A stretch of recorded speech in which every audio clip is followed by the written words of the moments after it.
Bonsoir à toutes et à tous, ravi de vous retrouver pour cette cérémonie des Chronos d'Or. Bonsoir Laurent. Bonsoir Stéphanie, bonsoir à toutes, bonsoir à tous. On est très heureux de se retrouver pour cette 8e cérémonie des Chronos d'Or, avec un format un petit peu adapté aux conditions sanitaires, mais le principe reste le même, avec le vote des internautes de skichrono.com, sur la base d'un casting élaboré par un comité d'experts composé de la Fédération française de ski, du pool des fabricants et de Ski Chrono. Alors, toutes les personnes présentes ici ont été testées, raison pour laquelle nous avons la chance de pouvoir quitter nos masques momentanément et on a beaucoup de plaisir. C'est avec plaisir que nous commençons cette soirée en votre compagnie, messieurs. Christian Monteil, Christian Frisoroche, Michel Vion, bonsoir à tous les trois. Bonsoir. Christian Monteil, cette année encore, les Chronos d'Or viennent célébrer une saison incroyable sportivement, mais c'est aussi le soutien du département pour tous les acteurs de la montagne et des futurs champions. Voilà, malgré une année difficile, le Covid s'est imposé à nous et malgré tout, la montagne a continué à vivre un petit peu. Les jeunes ont pu continuer à pratiquer leur sport, ces jeunes qui seront les champions de demain. Un petit coup de chapeau aux remontées mécaniques qui ont pu ouvrir pour leur faciliter la vie. Un petit coup de chapeau également au ski club que nous avons reconnu et que nous accompagnons. Un petit coup de chapeau aux communes qui portent les remontées mécaniques. Le plan commune d'aide aux communes a été mis en place. Les crédits sont à disposition. Et pendant cette saison, des compétitions ont lieu. Merci à toutes celles et à tous ceux qui l'ont organisé. Merci à cette graine de champion qui va arriver un jour ou l'autre devant les Chronos d'Or, demain ou après-demain. Christian Frisoroche, vous êtes le président du pool des fabricants. Comment vous avez ressenti cette saison 2020-2021 et quel a été l'apport du pool dans ces performances sportives ? Alors, comme l'a dit M. Monteil, c'est une saison un peu spéciale. Conditions sanitaires obligent. Saison remarquable au niveau des résultats. Que ce soit dans tous les collectifs des équipes de France de ski, bravo. Bravo pour ça. J'en profite pour remercier d'ailleurs tous les techniciens, les entraîneurs et bien sûr la Fédération française de ski. Pour nous, on n'a pas lâché le morceau, je dirais. On a supporté les équipes de France. Nos techniciens ont été là. Les crédits ont été là aussi. Tout a suivi. Michel Vion, une année comme celle-là, on peut dire que c'est un ascenseur émotionnel permanent, mais c'est aussi l'occasion de rappeler que le mot solidarité, il a du sens dans nos montagnes. Oui, une année difficile, ça a été dit par les deux Christian. Une année difficile parce qu'effectivement, au mois de juin dernier, après la première vague, on ne pensait pas qu'on allait être autant en difficulté. Et malgré tout, on a su rebondir, on a su s'organiser. Grâce, ça a été dit, grâce aux stations qui ont joué le jeu, les stations qui ont des glaciers, Tignes, les Deux Alpes, Val d'Isère, où tout le monde a pu skier quasiment normalement. Alors bien sûr, en France, nous ne sommes pas allés en hémisphère sud, par exemple, mais on a su s'organiser et puis après mettre en place toutes les Coupes du Monde qui a eu lieu en décembre, qui était un vrai challenge en termes sanitaires. Et puis à la fin, réussir à obtenir le droit, entre guillemets, que nos jeunes mineurs puissent skier dans les stations qui étaient ouvertes ou qui avaient des remontées mécaniques ouvertes.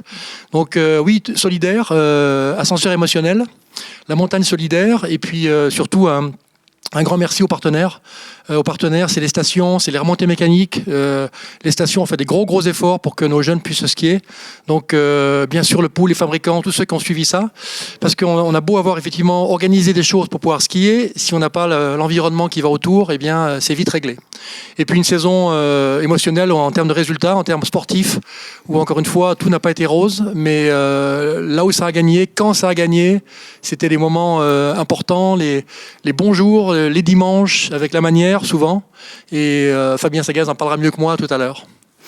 Exceptionnel, inédite, incroyable. Les mots ne manquent pas pour décrire cette saison que l'on revoit tout de suite en images.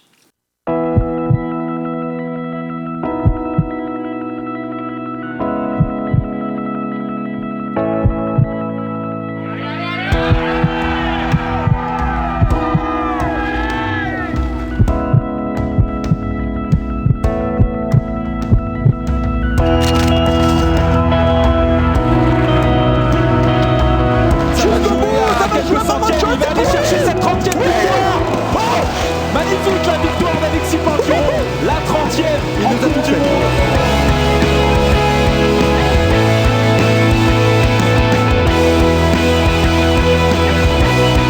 Donc elle a placé la barre aux 38 secondes devant Denise Herrmann, excusez du peu.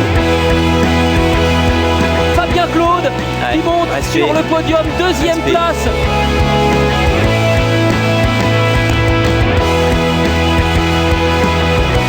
Ça va vite. Ça Ça va très très vite, il est en train de faire un super run là, Benjamin Cavet. Double victoire française aujourd'hui. Benjamin Cavet chez les hommes, Perrine Lafont chez les femmes.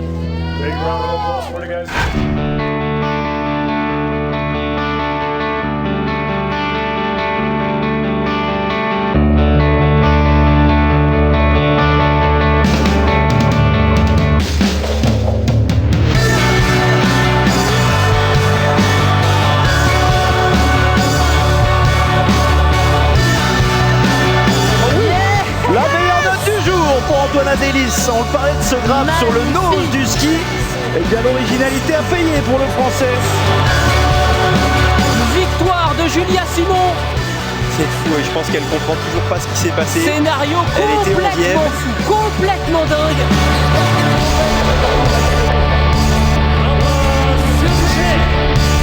Après une première quinzaine compliquée et un podium hier sur le sprint, Quentin Fillon-Maillet s'impose et le point rageur. Allez, le dernier saut. Allez, magnifique, incroyable.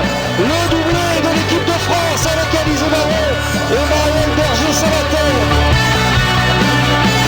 La victoire de Tessa Worley aujourd'hui. Incroyable championne, vraiment, je dis toujours la même chose, mais quelle volonté, quelle énergie.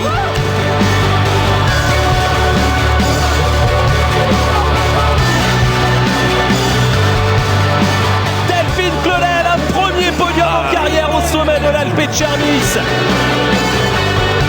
Maurice Magnifica est deuxième du général de ce tour de ski. Il est grand, il est très grand, Momo. C'est un colosse, c'est un titan, c'est un exemple pour tous. Bravo Johan Claret. Il est fort, il est énorme. Imparable, implacable, inévitable. C'est le roi de la discipline. Magnifique Alexis Pinturo, un chef-d'œuvre, une masterpiece. La victoire pour Perrine Lafont, 4e victoire en autant de manches de Coupe du Monde. Elle est imbattable. Isro, out.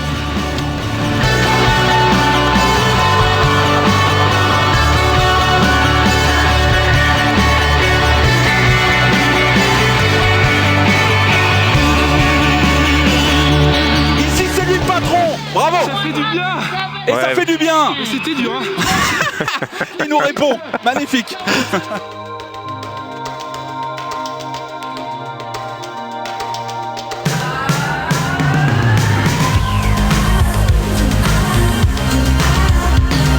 Et l'équipe de France prend une superbe médaille de bronze.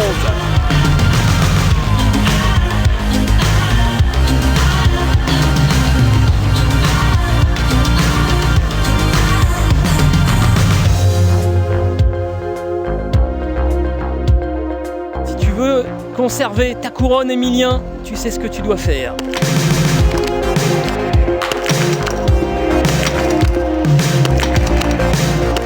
Wow, oh, il a donné la migraine au caméraman. Mais c'est ça les rockstars. Aujourd'hui, ça n'est pas la Saint-Valentin. Vous vous êtes trompé sur les éphémérides. C'est la Saint-Émilien, deuxième titre consécutif de champion du monde de la poursuite.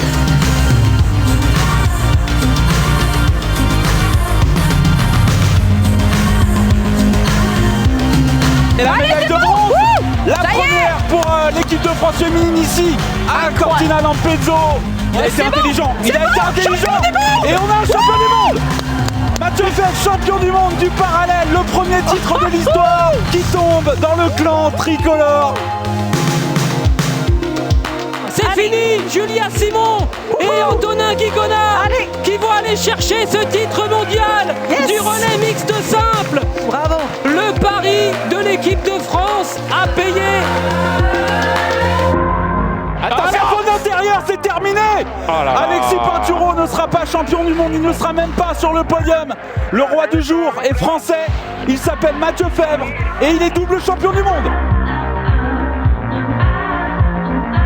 Il saute, il trépine de joie derrière la ligne, encore quelques mètres, mon Julon. La France en bronze, nouvelle médaille mondiale pour le relais français. C'était le dernier titre qui manquait à son escarcelle, eh bien, il vient de tomber dans la besace de la Française. La médaille pour Ben Cabé, là aussi c'est une certitude. Quelle performance de Perrine Lafont. C'est Elle énorme, règne, c'est une énorme. queen.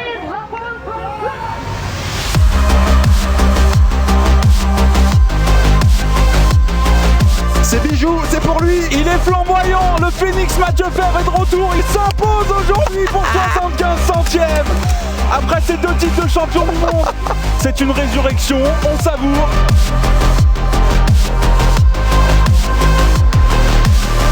Allez, jusqu'au bout, Mathieu Bellet. Il faut aller chercher cette place. Il est deuxième. C'est bon. Allez, Quentin. Allez, Énorme. Quentin, yes. Énorme, Jusqu'au Quentin bout. Fillon-Maillet.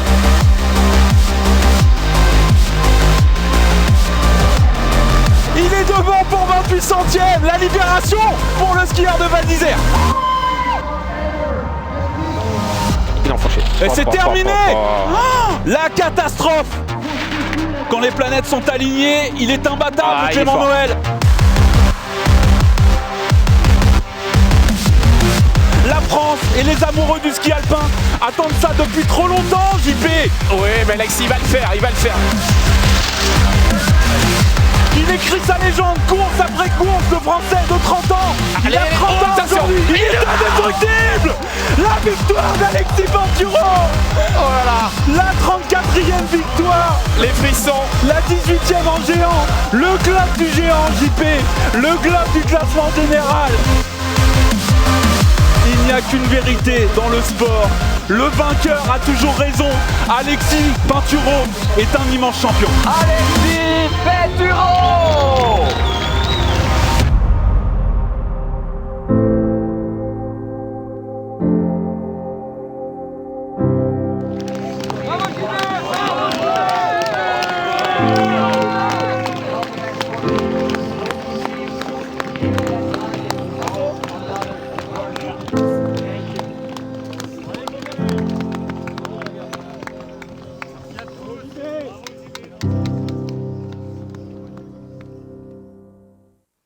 Et un grand merci à Eurosport pour ce condensé d'émotions et de frissons.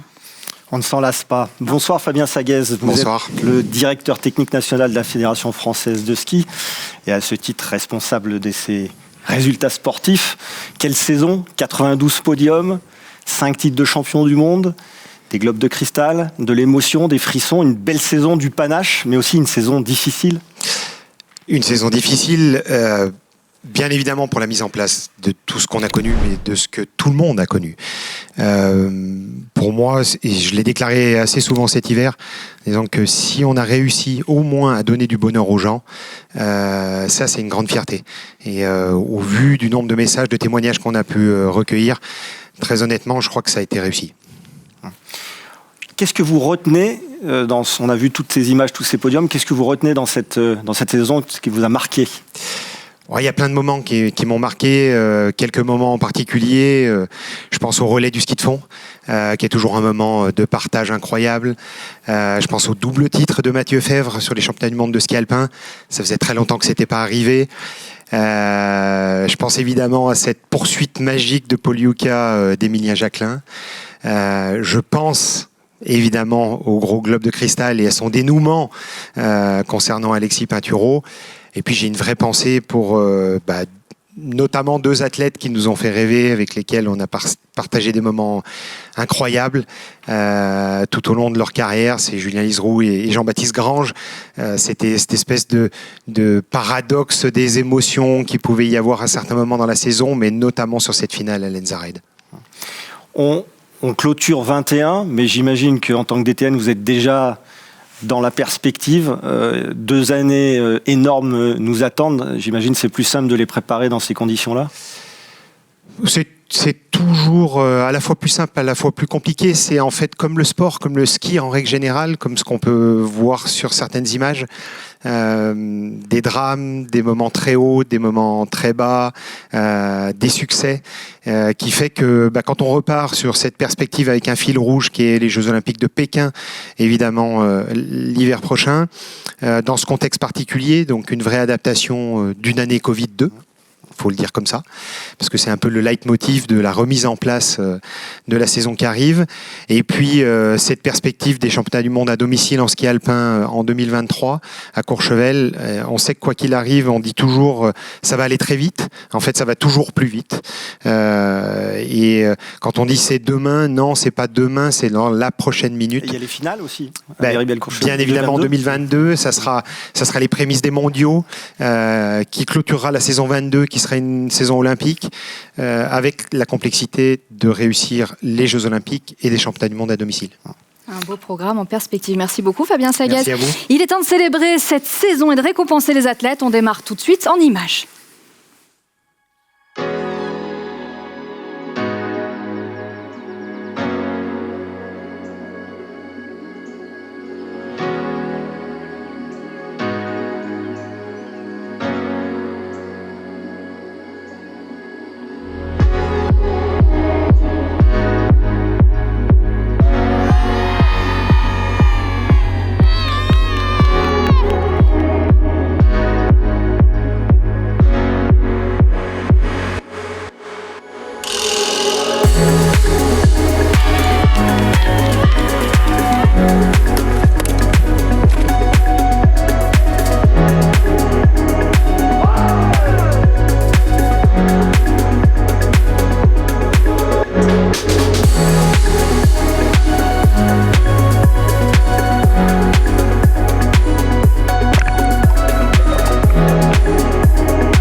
Christian Montaille, on vient de le voir avec ces images.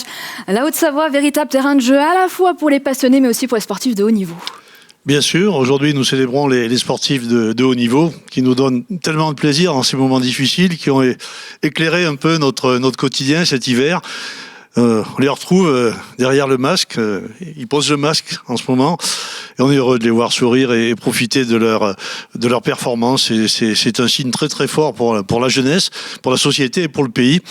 Bon, bien sûr, nous accordons beaucoup d'intérêt au sport de haut niveau, mais nous sommes aussi très proches de nos enfants, des adolescents, des collégiens, des opérations extrêmement importantes, puisque 20 000 collégiens dans ce département de Haute-Savoie bénéficient d'opérations qui s'appellent Savoir skier, bien sûr, Savoir nager, collégiens au refuge. Extraordinaire, une immersion pour les jeunes enfants de 6e ou de 5e qui vont passer une nuit dans le refuge, extraordinaire. Malheureusement, peu d'initiatives ont pu se dérouler cet hiver, mais nous poursuivrons l'année prochaine, nous l'espérons. Et puis, la Haute-Savoie est une terre de jeux et terre de sport. 220 000 licenciés sur 800 000 habitants. Les Hauts-Savoyards sont sportifs. Et puis, ils regardent déjà sur 2024, un terrain d'excellence, un engagement du département avec tous les partenaires, et un rendez-vous qui est pris avec tout le monde. Alors nous commençons par une discipline qui a connu un très très grand succès et que le département suit beaucoup, c'est le ski nordique. Tout de suite. On va découvrir les images des nommés de la catégorie ski nordique hommes.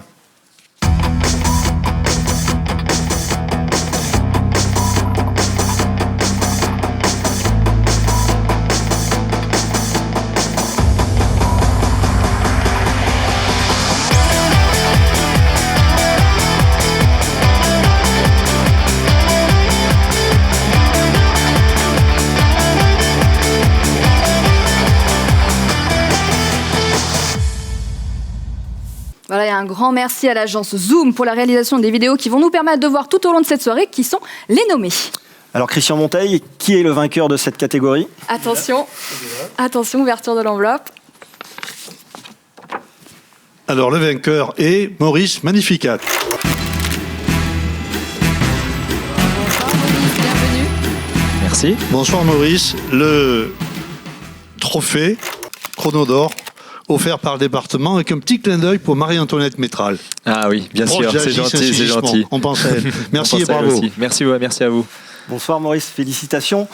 Vous avez marqué les esprits cet hiver avec cette deuxième place dans le Tour de ski en individuel, mais aussi en participant à ce merveilleux relais avec cette médaille de bronze.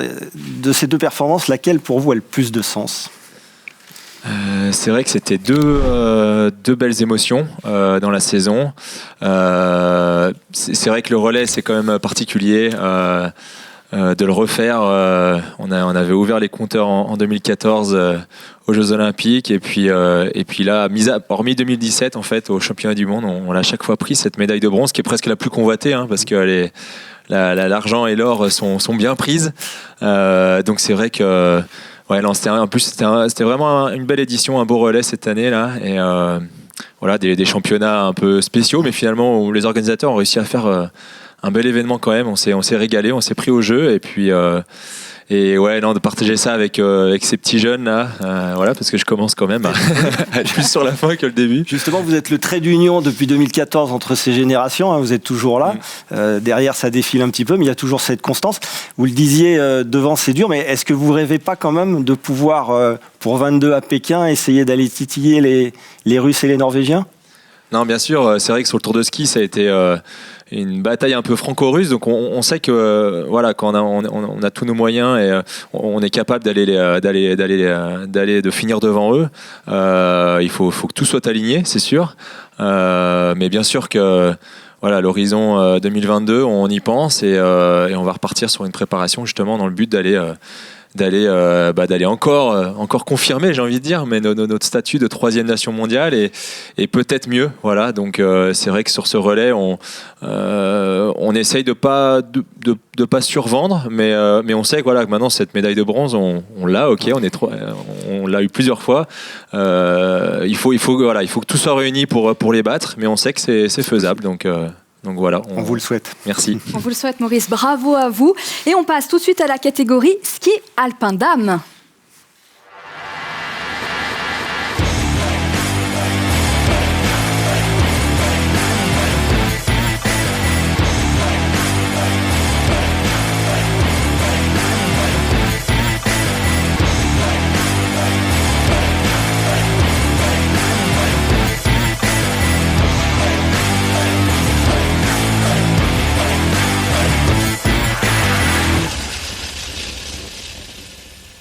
Christian Monteil, encore à vous. L'enveloppe. Alors la voilà. Et nous allons l'appeler Tessa Worley. Tessa Worley, chronodore ski alpin dames. Pas de surprise.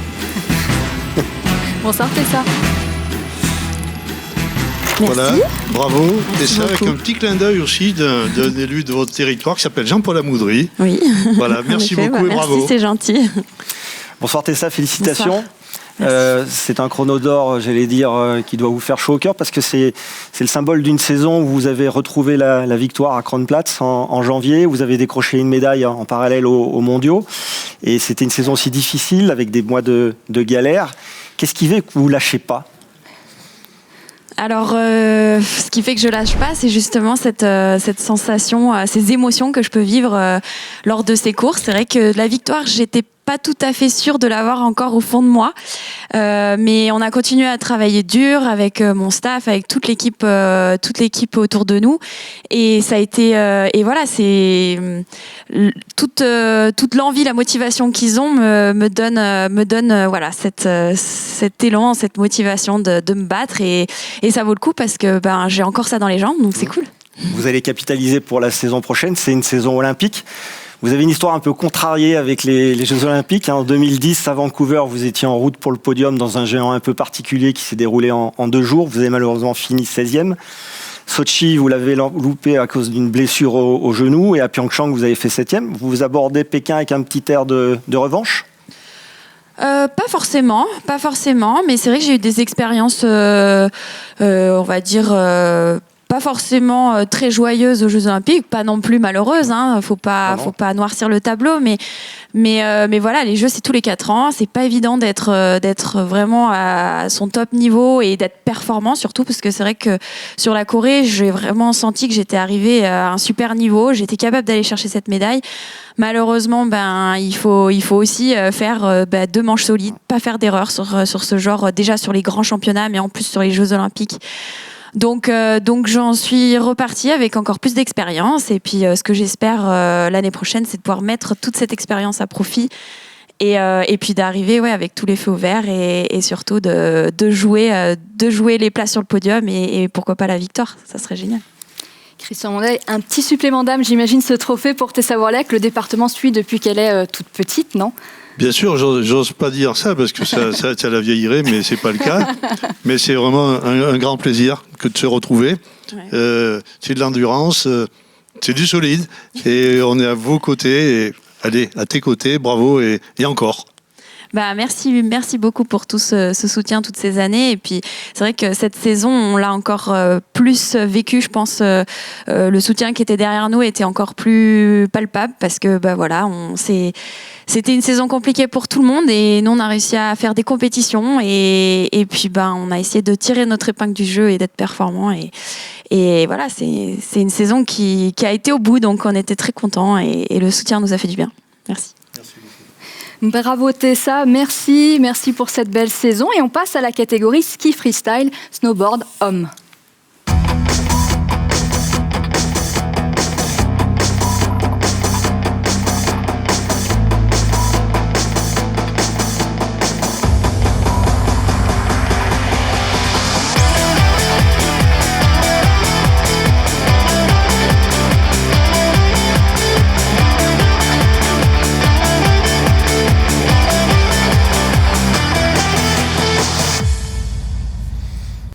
Christian, vous connaissez maintenant le procédé. Qui est le vainqueur de cette catégorie ski freestyle et snowboard homme ? Voilà, le vainqueur, il s'appelle Benjamin Cavé. Encore un Haut-Savoyard. Oui. On va dire qu'on le fait exprès. Oui. Non, on aime bien la Haute-Savoie. Bonjour Benjamin. Benjamin, voilà le trophée. Les compliments du président du département. Puis un petit clin d'œil à Nicolas Rubin, le maire de Châtel. Ouais. Voilà. Il pense à nous en ce moment. Ouais, donc je pense qu'il a bien suivi cet hiver. Il me soutient beaucoup. Donc un grand coucou à tout Châtel et Nicolas. Ouais. Benjamin, qu'est-ce que ça te fait d'être distingué dans cette catégorie qui est assez, où il y a beaucoup de concurrence du snowboard et ski freestyle homme ? C'est clair que c'est une belle distinction parce qu'il y a vraiment du niveau dans les équipes de France ski et snowboard freestyle. J'ai eu beaucoup de plaisir à suivre tous les autres collègues cet hiver et ils ont fait des superbes choses, donc je suis content de gagner cette récompense. Tu parlais de concurrence entre les différentes disciplines de cette catégorie, mais il y a aussi de la concurrence en boss pour toi, avec un Canadien qui s'appelle Michael Kingsbury, champion olympique, champion du monde. Qu'est-ce que tu dois faire pour Pékin 2022, essayer d'aller le titiller ? Est-ce que c'est plus travailler ton ski, les sauts ? Je pense que c'est travailler les sauts. C'est vraiment là où il a un peu plus d'avance sur moi. Mais je pense qu'il est plus prenable sur une course d'un jour, comme les JO, que sur toute une saison pour un globe. Donc je pense que j'ai plus mes chances pour une médaille d'or olympique pour le moment. Donc c'est pour ça que je vais travailler cet été. Ouais. On voit déjà les objectifs. Bravo Benjamin pour cette saison. Avant de passer à la catégorie suivante, Laurent, un petit clin d'œil aux athlètes qui ont pris leur retraite cette année. Oui, Stéphanie, et notamment deux grands champions de slalomeurs qui ont raccroché leur ski en même temps, pratiquement, et qui ont eu une carrière en parallèle. Julien Liseroux, 3 victoires en Coupe du Monde, double vice-champion du monde en 2009 à Val d'Isère en combiné en slalom. Jean-Baptiste Grange, double champion du monde en 2011 et 2015, vainqueur du Petit Globe de Cristal en 2009 qu'il avait reçu à Auray, un week-end de mars, où on avait vu débuter un petit junior qui s'appelait Alexis Pinturo et qui depuis a fait un peu de chemin. Et puis on a un autre. Et puis dans une autre discipline, un autre grand champion, Pierre Nautier, double champion olympique, qui a lui aussi décidé de raccrocher et qui a un petit message pour nous. On l'écoute.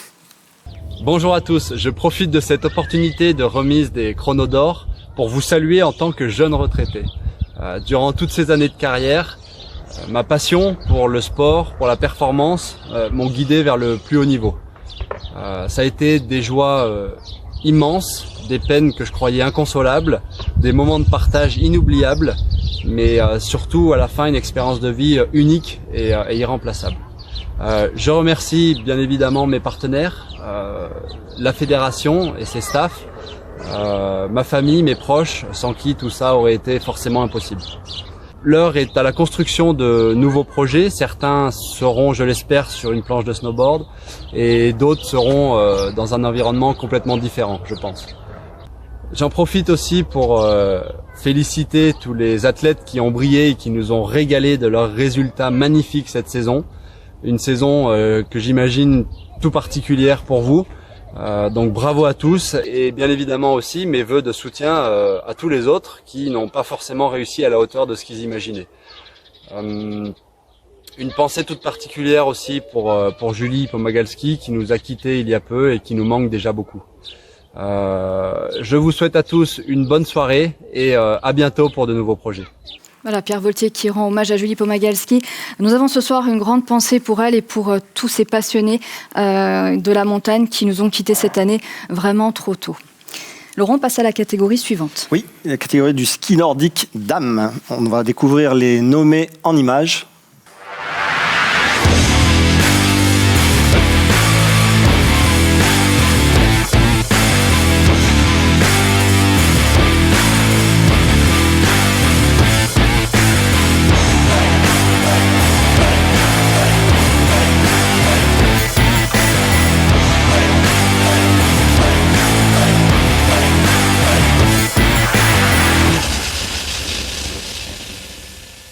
Christian Frisan-Roche, quelle est la lauréate?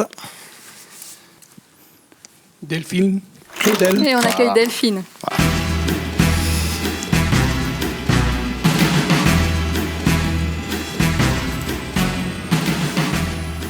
Voilà, c'est un grand honneur pour moi de te remettre ce trophée. Bravo. Merci beaucoup. Bonsoir Delphine. Bonsoir. 7e du skiathlon mondiaux. 3e premier podium en Coupe du Monde lors du Tour de ski, lors de cette redoutable montée de l'Alpe d'Isernis. Est-ce que tu t'es toi-même surprise par ces résultats? Oui, c'est vrai que pour le podium, j'ai été surprise. Je ne m'attendais pas à faire un podium cette saison-là, où c'était un objectif, mais voilà, c'est arrivé plus vite que ce que je pensais. Donc surprise, et puis en même temps, voilà, c'était un format qui me convenait, donc il y avait de quoi faire. J'avais de grandes ambitions sur cette course, donc voilà, ravie d'avoir concrétisé le jour J, et pour ma 7e place au mondiaux, et très très contente aussi de cette course. Parce que voilà, il y avait tout le gratin et puis c'est quand même sur un format qui représente bien le ski de fond avec du classique et du skate, donc très contente de mes résultats. On imagine que ça ouvre des ambitions. Est-ce qu'il y a un gros gap pour aller retoucher le podium ou aller chercher une victoire quand on voit l'Armada norvégienne? Oui, il y a quand même encore beaucoup de travail. Voilà, j'ai fait un podium, mais ça en annonce pas d'autres plus que ça. On va dire que le travail est encore à faire, et donc je vais bosser dans ce sens. Et puis de toute façon, c'est dans mes objectifs de remonter sur la boîte et puis d'aller chercher une victoire un jour. Donc si c'est pas l'an prochain, ce sera l'année d'après. Mais voilà, maintenant j'ai plus de barrière mentale, disons. Donc pourquoi pas dès la saison prochaine. C'est ce qu'on vous souhaite. Bravo Delphine pour cette belle saison. Et puis nous passons à la catégorie biathlon dames. Voici les nommés.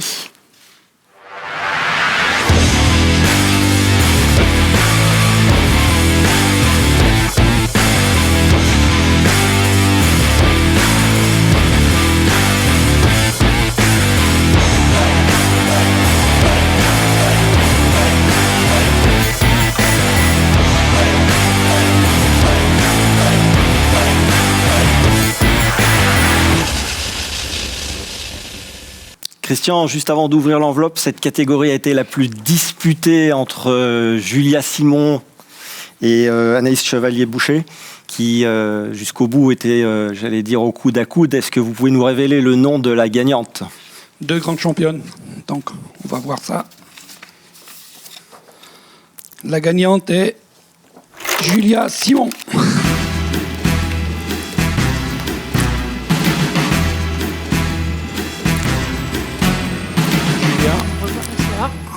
En tant que président du pool et représentant du Beaufortin aussi. Je te remets ce ski. On est en famille. Merci. Exactement. Ça s'est vraiment joué sur le fil, Julia. Cette saison, on vous a vu briller sur la Mass Start, qui est la reine des courses, et avoir parfois un peu plus de difficultés sur d'autres formats. Est-ce que vous avez la solution pour remédier à ça? J'espère, on y travaille. Non, ouais, c'est vrai que ces courses en confrontation, c'est pour moi une course qui me convient vraiment bien, qui me permet de me révéler aussi. Et voilà, j'essaie d'apprendre de ces courses, de comprendre pourquoi ça marche très bien et de pouvoir devenir plus performante sur les autres compétitions aussi. Mais c'est sûr que c'est un bel objectif pour la suite, de trouver cette régularité. Parce que c'est vrai que cette saison, ça a été des hauts et des bas. Donc ça va, quand les hauts étaient très hauts, donc ça va. C'est le deuxième trophée des Chronos d'Or que vous recevez après celui de 2020. Est-ce que vous vous considérez aujourd'hui comme la leader de cette équipe de France de biathlon tricolore ? Non, pas du tout. Je pense que vouloir une leader dans cette équipe, c'est une erreur. On a une équipe vraiment très compétitrice. On a tous nos défauts, nos petits problèmes au tir, par exemple, d'autres au ski. Et on essaie de vraiment toutes se compléter et d'apprendre les unes des autres. Et non, je me considère pas comme une leader, surtout qu'avec le retour d'Anaïs, qui, on le sait, a toujours été une très forte athlète, ça nous pousse encore plus vers le haut. Donc, non, on est complètement 3-4 à pouvoir assumer ce rôle. Et finalement, nous, dans le groupe, ça se passe vraiment très bien et on essaie de toutes se compléter pour sortir le meilleur de nous-mêmes. Ça promet une belle saison l'année prochaine encore. Merci beaucoup Julia et bravo pour cette saison. On rechausse les skis alpins, Laurent, avec la catégorie ski alpin homme. Voici les nommés.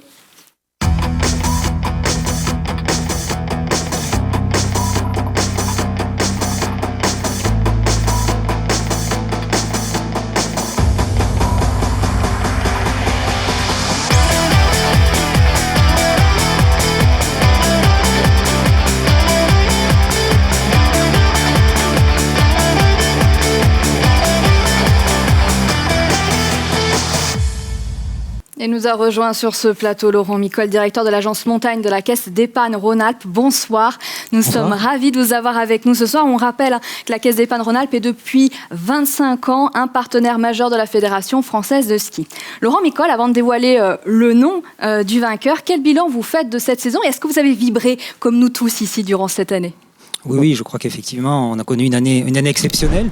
Alors, comme vous dites, ça fait 25 ans qu'on vous suit, donc chaque année est exceptionnelle, mais je crois qu'effectivement, là, on a atteint un petit peu des sommets dans un contexte un petit peu particulier. Et c'est vrai que ce qu'on a pu vibrer à travers nos écrans de télévision, malheureusement, on n'a pas pu être présent, mais c'était encore plus fort. Et je pense aussi que, outre les émotions sportives, l'image qui a été donnée du ski dans cette saison compliquée pour nos exploitants, pour nos stations, si ça a pu motiver des gens, inciter des gens à aller au ski, et en tout cas rappeler que le ski et le sport d'hiver, en tout cas, c'est important pour nos régions et ça développe le tourisme. Je crois que c'était très important aussi de passer par là. Alors, vous tenez bientôt entre vos mains l'enveloppe. Sachez que là aussi, le vote a été très serré entre le vainqueur du Globe, Alexis Pinturo, et le double champion du monde, Mathieu Febvre. Pas facile pour les internautes de choisir et de partager le vainqueur du Gros Globe de cristal et le double champion du monde en parallèle et en géant. Et le gagnant, vous êtes pressé, attention. Le gagnant est Alexis Pinturo.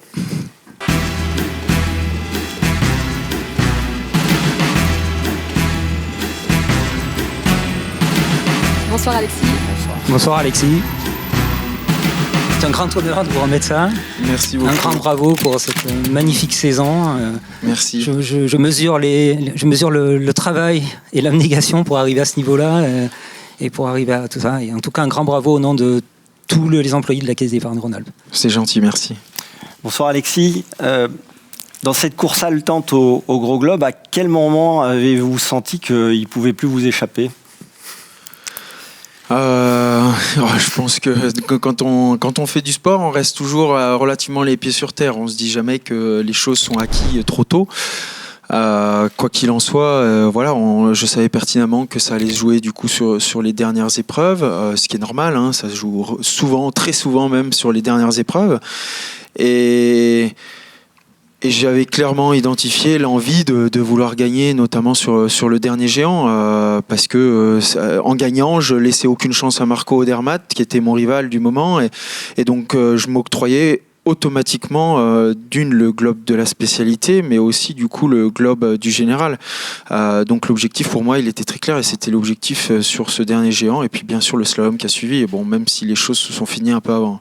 Et justement de faire le petit globe, c'est pas péjoratif, de géant en même temps que le gros, ça rajoute à cette quête On m'a beaucoup posé la question justement en me disant Marco était très loin finalement dans ce géant, tu t'es lancé après lui, pourquoi ne pas avoir fait le choix peut-être de contrôler un peu plus et moi j'ai toujours répondu non, ma seule envie c'était aussi, bien sûr il y avait le gros globe, mais aussi de gagner la course et notamment pour gagner le globe de la spécialité.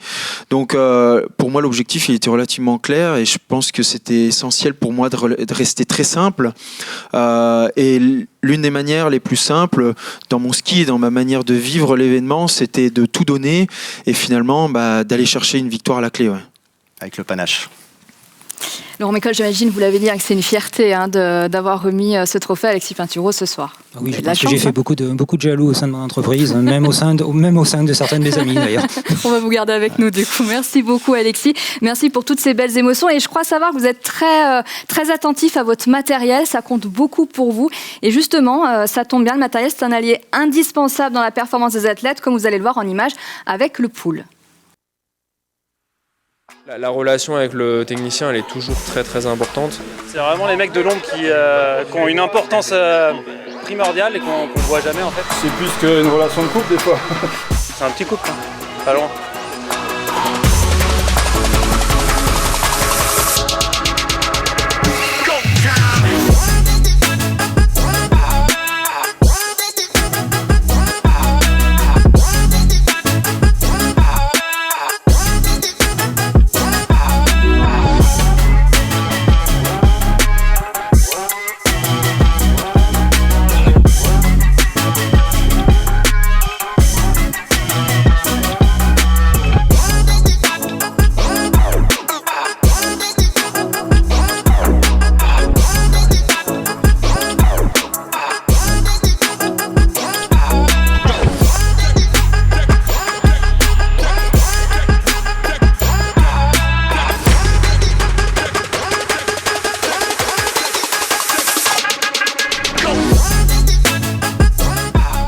Le rôle du technicien est vraiment primordial, je dirais, là-dedans.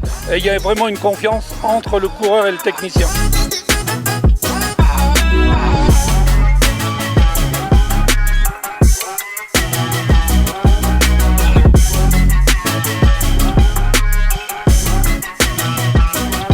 On les remerciera jamais assez, ces mecs de l'ombre, et j'en profite pour les remercier.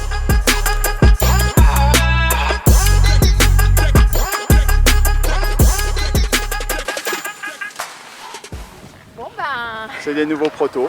Bon allez hein. On va voir ce que ça donne. Allez, bonne chance. Merci. Alors ça, je vais découper avec ça.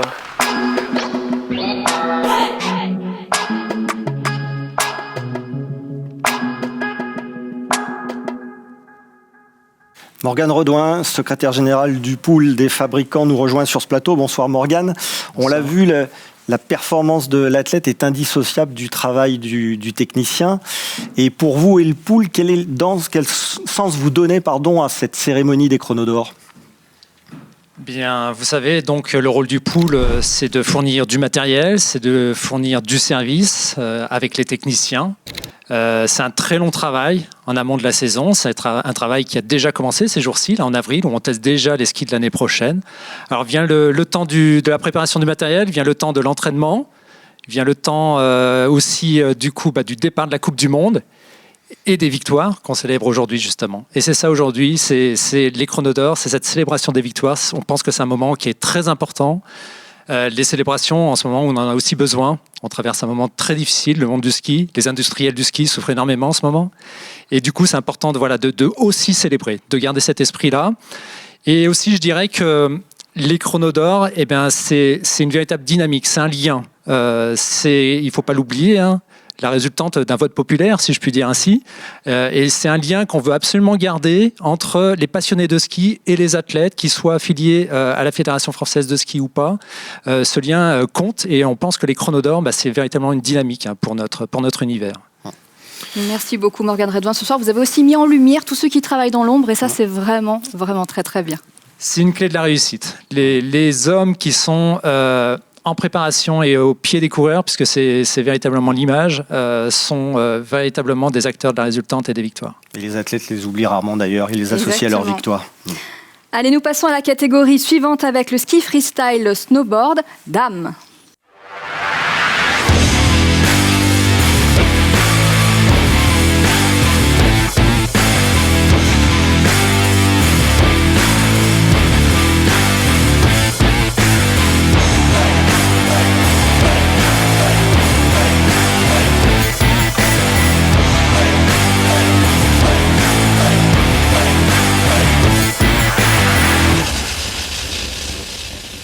Michel Vion, le nom de la lauréate de la catégorie ski freestyle et snowboard dames. Alors, le grand moment. Alors, on va dire l'inévitable Perrine Lafont. L'incontournable. Bonsoir, Perrine. Bonsoir, Perrine. Merci. On remet ce trophée pour la 4e fois, je crois. C'est ça, merci Michel. Habitué de la scène. Bravo à toi pour cette saison remarquable, c'est gentil, en tout merci. point. Perrine, bonsoir. Vous avez tout gagné. Championne olympique, championne du monde, globe de cristal. Qu'est-ce qui vous reste encore à conquérir? Les Jeux, l'année prochaine. Une nouvelle fois, je pense que ce serait une belle chose. Une deuxième médaille olympique, ce serait, je pense, un deuxième rêve de petite fille qui se réalise. Et ouais, ce serait incroyable. Dans votre sillage, on a vu que les bosses étaient un petit peu sortis de la confidentialité dans laquelle elles étaient, même si on a eu des beaux champions comme Guilbault Cola, Anthony Bénat. Vous avez conscience de contribuer à cette dynamique, de voir qu'il y a de nouveaux partenaires, on parle d'une Coupe du Monde de retour en France. Vous avez conscience de jouer ce rôle-là ? Ouais, c'est sûr qu'on le sent clairement. On sent que voilà, il y a beaucoup plus de demandes de médias, comme vous l'avez dit aussi des demandes de partenaires, et que les gens nous suivent aussi de plus en plus. Donc ouais, je pense que c'est même pas je pense, c'est une réelle fierté et c'est chouette parce que voilà, c'était un sport qui était un peu tombé pas à l'oubliette, mais voilà, on en parlait beaucoup moins et de voir qu'il revient sur le devant de la scène, oui, ça fait plaisir. Michel, c'est plus facile de pouvoir accueillir une Coupe du Monde en France quand on a des leaders comme Ben Cavé ou Perrine Lafont? Ça change tout. Ça change tout. L'intérêt passe du simple au double. Et effectivement, de remettre une Coupe du Monde de ski de boss en France, ça serait un beau challenge. Et on a de bon espoir d'y arriver. Voilà. Et puis, Perrine, par rapport à ça, bravo pour ta saison et ta carrière. Tu es multimédaillée maintenant dans tout. Et moi, je retiens aussi que tu es un peu notre rayon de soleil. Tu es, non mais c'est vrai, tu es toujours de bonne humeur, en tout cas avec nous, hein. Je sais que c'est pas toujours le cas. C'est parce que tu me vois pas à l'entraînement voilà, et en compétition, Ludovic Didier dit pas ça. Voilà, mais en tout cas, tu es toujours de bonne humeur et puis surtout, tu es dans l'émotion. L'émotion, des fois tu es en pleurs, des fois tu souris, des fois tu exploses de joie. En tout cas, tu es dans l'émotion et on aime bien ça. Et on a besoin de ça. Le sport a besoin de ça. Bravo à toi. Je vais continuer de pleurer alors. Bravo à toi. La saison prochaine pour donner autant d'émotions. Un grand bravo à vous, Perrine, Merci. pour cette saison, encore une fois, incroyable. Dernière catégorie avant de connaître le champion des champions. Voici les nommés de la catégorie biathlon homme.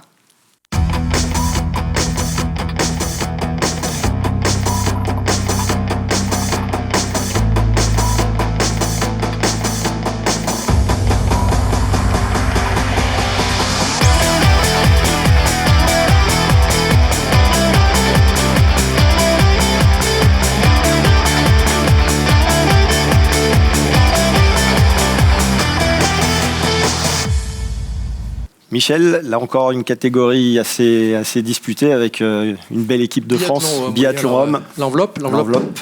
Et le nom du magique. vainqueur. Voilà, et j'ai encore bien peur que ce soit Émilien Jacquelin.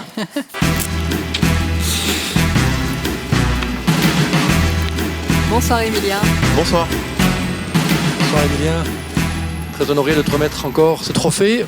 Tu dis encore, c'est la première fois. C'est le premier. Il y avait quelqu'un avant qui trustait quand même pas mal les choses. Il y en a un qui avait beaucoup gagné avant toi, c'est vrai. Ouais, c'est ça. Bon, on l'a pas oublié quand même. Non, pas encore. Il est toujours présent. Félicitations, Émilien. Qu'est-ce que tu retiens de cette saison où tu as conservé ton titre de champion du monde de poursuite? C'est sûr que c'était l'objectif principal de garder ce titre. C'était beaucoup de stress et de tension parce que pour moi c'était le plus important et de répondre présent le jour J, en tout cas c'était un sacré challenge parce que la concurrence était rude. Mais en tout cas, sur l'ensemble de la saison, je retiens surtout de l'apprentissage. C'est comme ça que je l'ai vécu. C'était beaucoup de hauts, beaucoup de bas. Et j'ai l'impression d'avoir évolué, d'avoir compris pas mal de choses qui me permettront en tout cas d'être d'autant plus performant dans les années futures. Et je pense que ça, c'est le plus important. Ouais. Justement, on va parler de haut et de bas. Vous avez marqué les esprits avec votre tir, capable d'un tir mitraillette et parfois d'être un peu plus, en difficulté. Vous allez garder cette stratégie de ce tir rapide, de ces coups d'éclat? Non, justement, je pense être un tournant de ma carrière où je me suis prouvé que j'étais capable d'être performant sur des courses d'un jour. Alors oui, avec les Jeux Olympiques l'an prochain, j'ai envie bien sûr d'y performer. Mais je sens que j'ai envie d'évoluer. J'ai envie d'être un tout autre biathlète et d'être capable de jouer le classement général dans les années futures. Et pour ça, ça demande le plus gros des challenges d'évoluer en tant que personne, de mettre de côté tout ce qui a fait que je suis arrivé à ce niveau déjà et d'essayer de progresser encore. Donc c'est un gros chantier, mais ça me tient à cœur et j'ai vraiment envie d'essayer de le réussir. C'est ça, les grands champions, ils savent s'adapter, se remettre en cause. Effectivement, il a un format qu'il maîtrise très bien, et puis il y en a d'autres qui maîtrisent moins bien. Donc il va travailler pour effectivement être encore meilleur. Moi, j'étais juste derrière le pas de tir, dans ce fameux tir, le dimanche en question là. C'est beaucoup d'émotions parce qu'effectivement c'est une tornade quoi. Une tornade, on se dit c'est pas possible. Ce qu'il a fait, c'est pas possible. Et tu l'as fait. Bravo Emilien. Merci. Bravo. Bravo Emilien pour cette saison. Il est temps de connaître le champion des champions de ces Chronos d'Or 2021.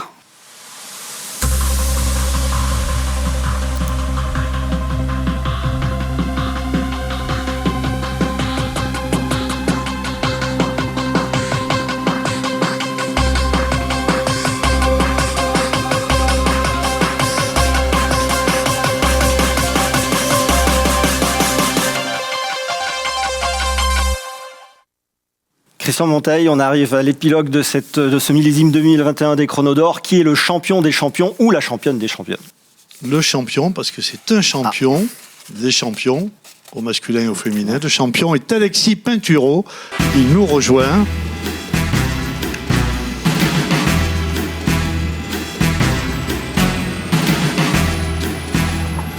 Alexis, bravo. Et merci pour ce cadeau que vous nous faites. Cadeau à l'ensemble des skieurs, cadeau au monde sportif, cadeau aux enfants et aux adolescents, cadeau à notre pays. Et c'est notre fierté. Et vraiment, c'est un grand plaisir que de partager cet instant privilégié avec vous, avec Michel Vion, avec le patron du pool, voilà, avec le Dauphiné Libéré, les partenaires. Bravo et merci. Merci à vous. Bravo Alexis, vous avez ce trophée, vous l'aviez partagé en 2019 avec Perrine Lafont, là vous l'avez tout seul, vous succédez à Martin Fourcade. Qu'est-ce que ça vous fait de devenir le leader de ce ski et de ce snowboard français ? Ça fait forcément plaisir, c'est une belle reconnaissance, c'est sûr qu'il y avait pas mal de travail, pas mal d'années, on a eu une belle locomotive justement pendant de belles années avec Martin, comme vous venez de le dire, et de pouvoir lui succéder, c'est quelque chose de fabuleux. Il y a aussi d'autres champions qu'on a vus tout au long de la soirée et qui font cette belle équipe de France, et donc ça c'est aussi à souligner parce qu'une équipe de France c'est une entité et c'est plusieurs groupes, c'est plusieurs champions et résultats, et c'est tout ça qui fait la force de la FFS aujourd'hui. On arrive en 2022 bientôt, vous êtes le porte-drapeau de cette équipe de France. Est-ce que dans un coin de votre tête vous vous dites tiens, il y a les Jeux Olympiques, comme Martin, je serais bien dans le rôle du porte-drapeau de la délégation française? Porte-drapeau, même si c'est pas vous qui décidez. Hein. Porte-drapeau, oui, c'est pas moi qui décide déjà, premièrement. Ce qui est sûr, c'est que c'est une grosse responsabilité. D'ailleurs, Martin l'avait très bien expliqué, et ça se réfléchit. Bien sûr, je pense qu'il faut aussi concerter différentes personnes, et ça se réfléchit. C'est pas une décision qu'on peut prendre à la légère. C'est une énorme responsabilité, une énorme fierté aussi par la même occasion. Et donc, du coup, voilà, on verra comment ça se profile. Il y a différents grands noms dans notre sport et dans les sports d'hiver et dans les sports d'hiver de manière générale. Hein. Et donc du coup, oui, on verra. Mais quoi qu'il en soit, ce serait une immense fierté. Ouais. Bravo Alexis, merci beaucoup. On arrive bientôt à la fin de cette cérémonie. Christian Monteil, une réaction? Eh bien, nous avons parlé ce soir de responsabilité devant la société, devant le monde, de la jeunesse. Nous avons parlé de fierté, nous avons parlé d'engagement. sont des valeurs cardinales qui nous manquent parfois. Et merci à tous ces jeunes qui nous donnent l'envie de les suivre, de les accompagner, de les soutenir encore, de nous montrer ce chemin formidable, à nous les élus, mais également à ceux qui sont autour de la table et qui sont les artisans, avec les équipes de cette excellente prestation, avec un rendez-vous pour l'an prochain, je l'espère. Christian Frizon-Roche. Bravo Alexis. Tous les fournisseurs, membres du pool, sont fiers de te remettre ce chrono d'or. Merci Christian. Tu as fait rêver la jeunesse, toute une communauté aussi. Alors bravo. Merci. Et à refaire. Michel Bion. Eh bien, on va espérer que la saison prochaine sera dans d'autres conditions que celle-ci. Alexis l'a dit très bien, c'est une équipe de France, l'ensemble des disciplines, qui constitue vraiment, effectivement, cette équipe de France, justement. Mais on a aussi besoin de leaders, à l'image d'Alexis, qui, au-delà du fait qu'il a gagné ce qui était le plus important pour lui cet hiver, il l'a fait avec la manière, avec des hauts, des bas, avec des moments difficiles. Et puis on surpasse ça et on montre qu'on est champion. Et à la fin, on s'affirme comme le meilleur. Et quelle belle leçon pour tous nos jeunes. Donc voilà, espérons que l'hiver qui arrive se présente sur de meilleurs auspices que le précédent et qu'on arrive tous à s'y retrouver, le monde de la montagne, l'ensemble des acteurs, des partenaires, tous ceux qui soutiennent le ski français et qui contribuent. On arrive effectivement à relever la tête de belle manière. Voilà le souhait que je peux formuler. Merci messieurs pour votre soutien dans cette belle opération des Chronos d'Or. Merci et bravo à Alexis, bravo à tous les lauréats de cette édition 2021 et aux athlètes des équipes de France. Merci aux équipes du Dauphiné de ski chrono qui suivent avec passion ces saison après saison, avec autant de bonheur. Merci à toutes et à tous, bravo, et on se quitte avec un sourire qu'on n'oubliera jamais.